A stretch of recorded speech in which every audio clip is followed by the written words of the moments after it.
السلام علیکم پیارے بچوں، آج کے ہمارا جو موضوع ہے وہ ہاتھی کا وزن ہے۔ ہمارا موضوع آج چھٹی جماعت کی اردو سے ہے، پیج نمبر 34 ہے۔ ایک دفعہ کا ذکر ہے کہ ایک بادشاہ سخت بیمار ہوا، یہاں تک کہ جینے کی آس باقی نہ رہی۔ اس نے یہ منت مانی کہ اگر خدا نے اسے صحت عطا فرمائی تو اس کے نام پر وہ ہاتھی کے وزن کے برابر روپیہ تول کر بھوکے ننگے فقیروں میں بانٹ دے گا۔ خدا نے اس پر رحم فرمایا اور چند ہی دنوں میں اچھا ہو گیا، لیکن اب وہ حیران تھا کہ ہاتھی کو کیوں کر تولے۔ اس کا وزن معلوم کیے بغیر وہ منت پوری نہ کر سکتا تھا۔ دربار میں بہت سے عقل مند لوگ موجود تھے، انہوں نے بہت سوچا، لیکن کوئی بات بن نہ پڑی۔ اس لیے پورے ملک میں اشتہار دیا گیا کہ جو شخص ہاتھی کے برابر روپیہ تول کر دکھائے گا، ہم اسے انعام سے مالا مال کر دیں گے۔ انعام کے لالچ میں بہت سارے لوگوں نے اپنے عقل پر زور دیا، ہزاروں جتن کیے، مگر کوئی صورت بن نہ پڑی۔ کچھ مہینے اسی طرح گزر گئے۔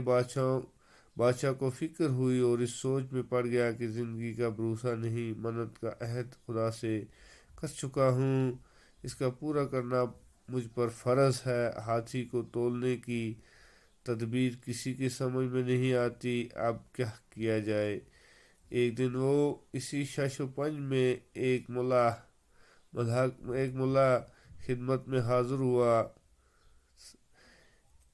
ایک دن وہ اسی شش و پنج میں تھا کہ ایک ملا خدمت میں حاضر ہوا اور عرض کی، جہاں پناہ مجھے تدبیر سوجی، اگر حضور روپے اور ہاتھی میرے ساتھ کر دیں تو امید ہے کہ میں دربار جا کر ہاتھی کے برابر روپیہ تول کر حضور کو دکھا سکوں۔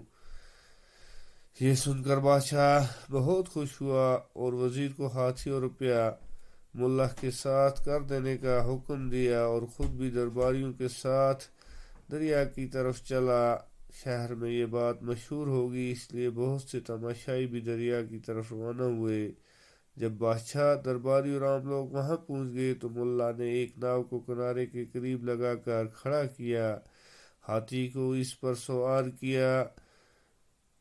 ہاتھی کے بوجھ سے ناؤ کا کچھ حصہ پانی میں ڈوب گیا۔ جہاں تک ناؤ پانی میں ڈوبی تھی وہاں ملا نے نشان لگایا اور عرض کی، حضور ہاتھی کا وزن اتنا ہے، اب ہاتھی کے وزن کے برابر روپیہ تولنے کے لیے ناؤ کو اس نشان تک پانی میں ڈبویا جائے۔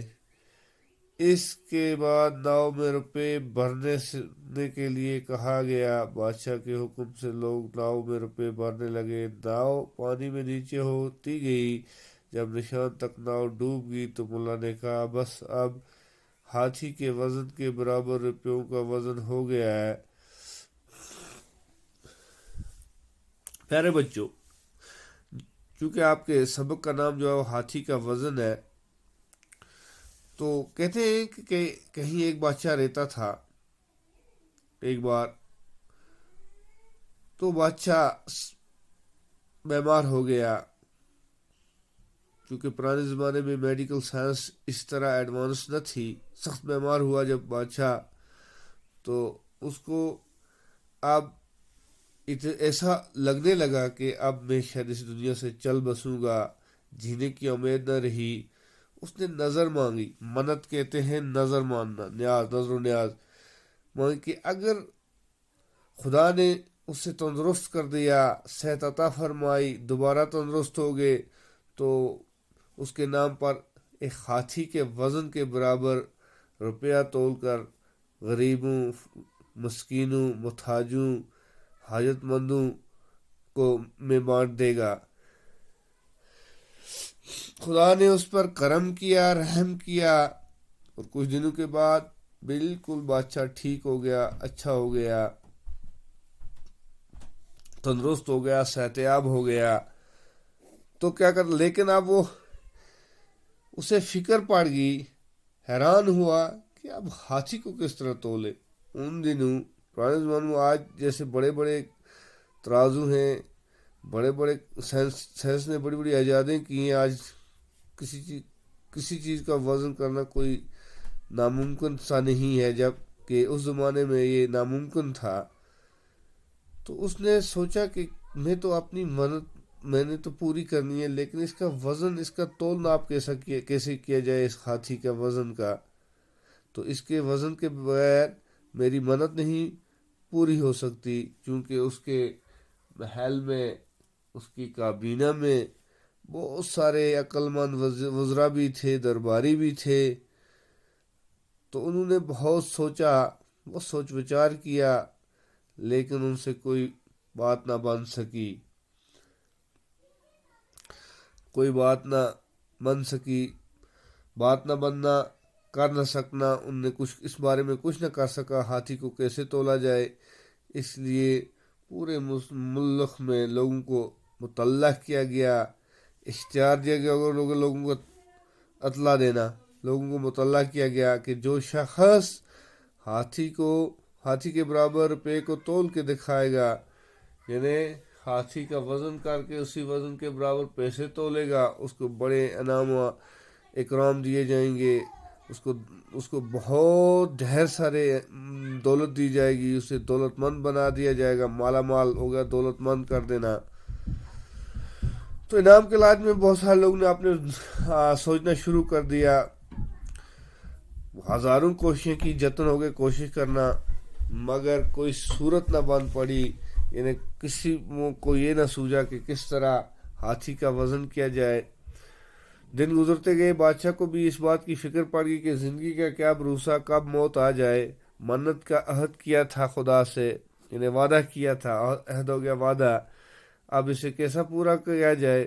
ہاتھی کو تولنے کی کوئی خاص تدبیر کسی کی سمجھ میں نہیں آتی. اب کیا کیا جائے، اسی غور و فکر میں تھا.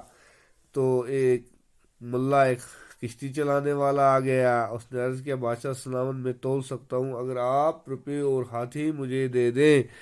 مجھے ایک تدبیر، ایک سوچ سمجھ میرے میں آئی ہے، میرے دماغ میں ایک منصوبہ ہے.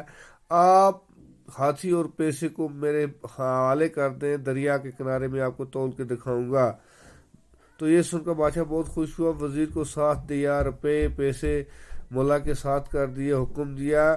خود بھی اور جو اس کے وزراء تھے، درباری وغیرہ تھے، وہ بھی ساتھ چل پڑے. شہر میں یہ بات مشہور ہوگی، شہر میں یہ بات عام ہوگی کہ آج فلاں آدمی ہاتھی کے برابر کا وزن کر کے روپیوں کو تولے گا.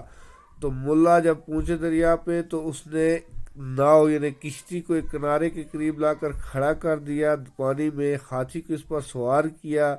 ہاتھی کے بوجھ سے ناؤ کا کچھ حصہ پانی میں ڈوب گیا. ظاہر سی بات ہے، جس طرح یہ دکھایا گیا آپ کو. تو اس کا جو ہی اس پہ سوار کیا گیا، اس پہ ہاتھی کو، اس پہ کشتی پہ، تو اس کا کچھ حصہ پانی میں ڈوب گیا. جہاں تک پانی میں ڈوبا وہاں ملا نے نشان لگا دی. اس نے کہا کہ ہاتھی کا وزن اتنا ہی ہے، اب اس میں پیسے بھر دیے جائیں. لوگوں کو حکم ہوا اور لوگوں نے اس میں پیسے بھر دیے. جب اس نشان تک کشتی ڈوبی جہاں تک ہاتھی سوار تھی، تب ڈوبی تھی. تو ملا نے کہا، بس ہاتھی کا وزن کے برابر روپیوں کا وزن ہو گیا ہے. بادشاہ درباری جو تھے ملا کی اس تدبیر سے بہت ہی خوش ہوئے اور اس کی عقل کی تعریف کی، داد دی، اسے انعام دیا. وہ بڑا دولت مند مالا مال بن گیا.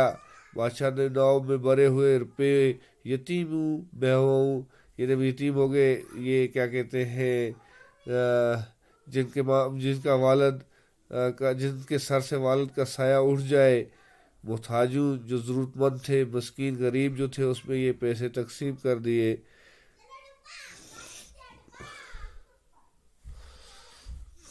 باقی وسلام.